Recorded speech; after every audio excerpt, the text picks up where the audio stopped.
ज्ञानं तेऽहं सविज्ञानम् इदं वक्ष्याम्यशेषतः यज्ञात्वा नेह भूयोऽन्यत् ज्ञातव्यमवशिष्यते। प्रिय दर्शकों, नमस्कार। एक बार फिर से उपस्थित हूं आप सबके सामने मंगलवार के बाद बुधवार के कार्यक्रम में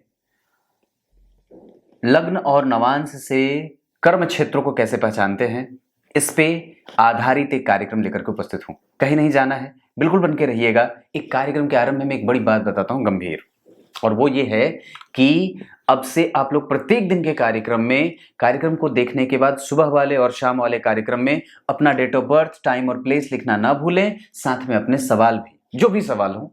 और अगले दिसंबर में 14 दिसंबर तक, 1 दिसंबर से लेकर के 14 दिसंबर तक मैं उन सभी लोगों की कुंडलियों का अध्ययन, 14 लोगों की कुंडलियों का अध्ययन करना जो है वो सुनिश्चित किया है। देखते हैं किसकी कुंडली ली जाती है, किसकी नहीं। पर जिनकी नहीं ली जाएगी उनकी भी कुंडली मैं यही कहता हूं कि आप लोग लिखना आरंभ कर दीजिए। पर एक ही लोग अधिक बार मत लिख देना, एक ही बार में। मैं देख रहा हूं सबको, और ये भी देख रहा हूं कि आप लोगों में से कई लोग हैं जो दशमांश कुंडली पे विस्तृत चर्चा के लिए बोल रहे हैं।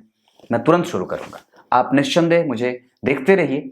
और प्रत्येक दिन का कार्यक्रम तो आप लोग देख ही रहे हैं। एक बात और कहता हूं, एप्लीकेशन आप लोगों ने डाउनलोड करके कुछ लोग उसे डिलीट कर दिए हैं, तो उसे अनइंस्टॉल मत करिए, रखे रहिए। आपके मोबाइल का वो 10 MB भी नहीं खाता है, तो क्यों मेरे ऊपर वो जो है वो वो कर रहे हो?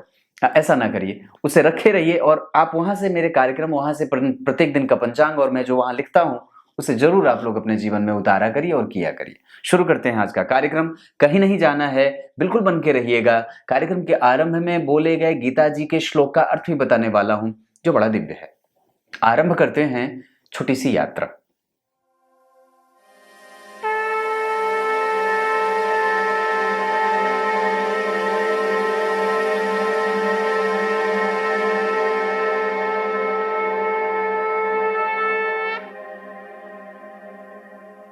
आइए अब आपको सीधे विषय पे लेके आता हूं।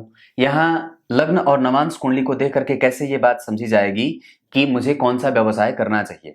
एक बात बड़ी गंभीर, मैं दरअसल व्यवसाय के चयन पे कई सारे कार्यक्रम बना चुका हूं, पर उसमें से ये पहला है जिसमें लग्न और नवांश कुंडली दोनों को देखना है। आपको सबसे पहले ये देखना है कि आपकी कुंडली में लग्न में कौन सा अंक लिखा है। तो लग्न ये है, यहां लिखा है 4। आपकी कुंडली में कुछ भी लिखा हो उसे आप देखते चलिए। तो सबसे पहले आपने देख लिया कि लग्न कहां कौन सा बन रहा है, तो लग्न देख लिया। उसके बाद दूसरे नंबर पे ये देखना है कि आपकी कुंडली में चंद्रमा कहां बैठे हैं, तो ये देख लिए। तो यहां पे तो मैंने चंद्रमा को यहीं बिठा दिया है। मान लीजिए आपकी कुंडली में चंद्रमा कहीं और बैठे होंगे, किसी एक भाव में। उसके बाद आपको यह देखना है कि आपकी कुंडली में सूर्य कहां बैठे हैं।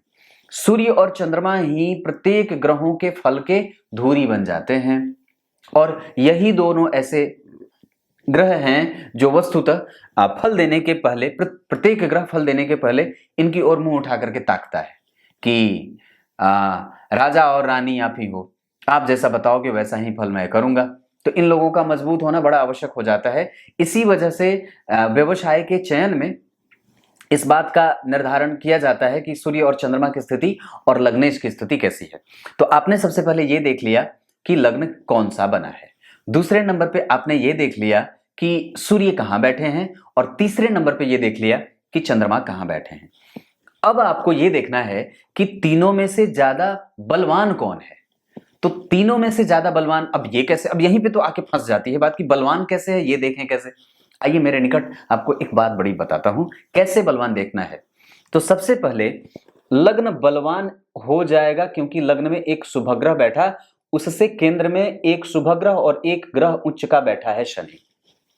लग्न से केंद्र में लग्न बली हो जाएगा क्योंकि लग्न पे दो शुभ ग्रहों का प्रभाव है। एक पापग्रह खाली देख रहे हैं, और एक मंगल पापग्रह और एक शनि पापग्रह। मंगल की 4थी दृष्टि, राहु की 5वीं और शनि की 10वीं।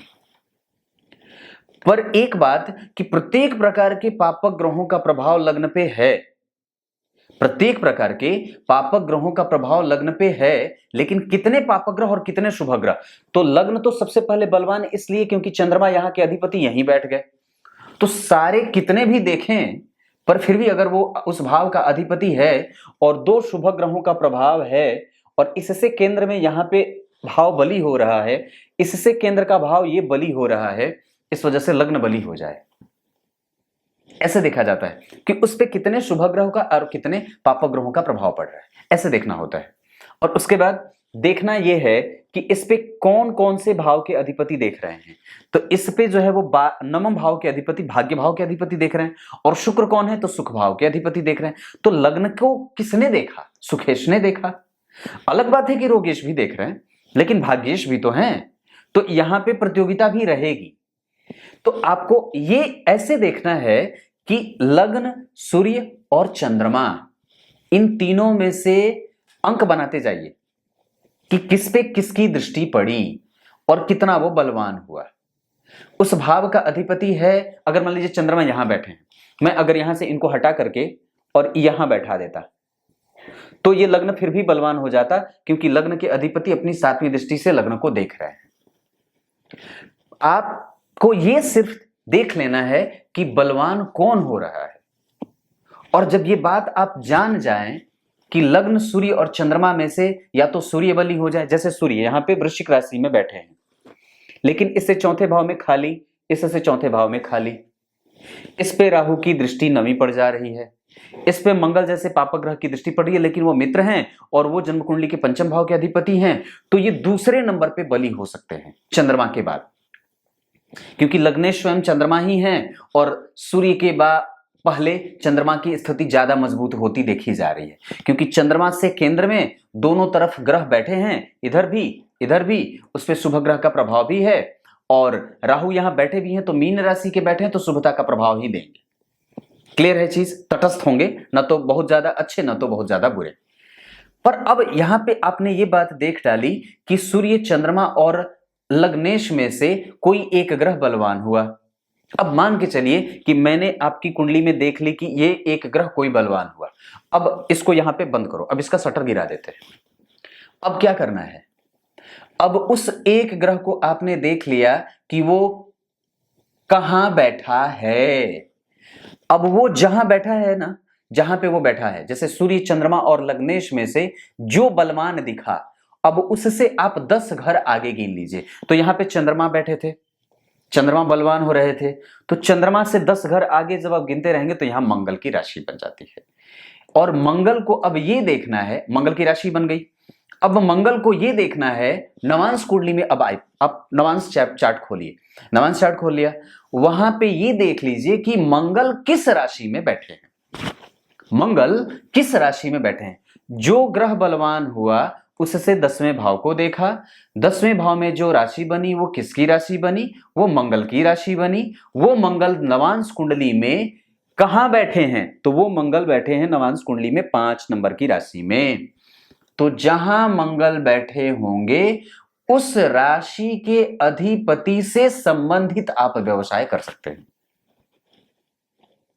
तो उस राशि का अधिपति भी मान लीजिए यही मैंने बिठाया है, तो आप, इसका मतलब है कि सूर्य से संबंधित व्यवसाय कर सकते हैं। अब इसको दूसरे नंबर पे ऐसे चेक करते हैं, मान लीजिए यहां 5 नंबर की कुंडली बनी होती और सूर्य के ऊपर गुरु और शुक्र का प्रभाव रहता, साथ ही साथ वो और भी ज्यादा बलवान हो जाते, मंगल यहीं बैठ करके उनको देख लेते। शनि यहां से हटा करके मान लीजिए शनि को मैं यहां बिठा देता, तो उस पे पापग्रह का प्रभाव कमजोर हो जाता, मतलब एक पापग्रह नहीं देखता।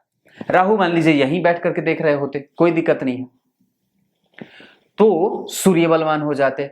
अब सूर्य जब बलवान हो जाते तो सूर्य से 10 अंक आगे गिनना है, और जहां सूर्य बैठे हैं वहां से गिनना है।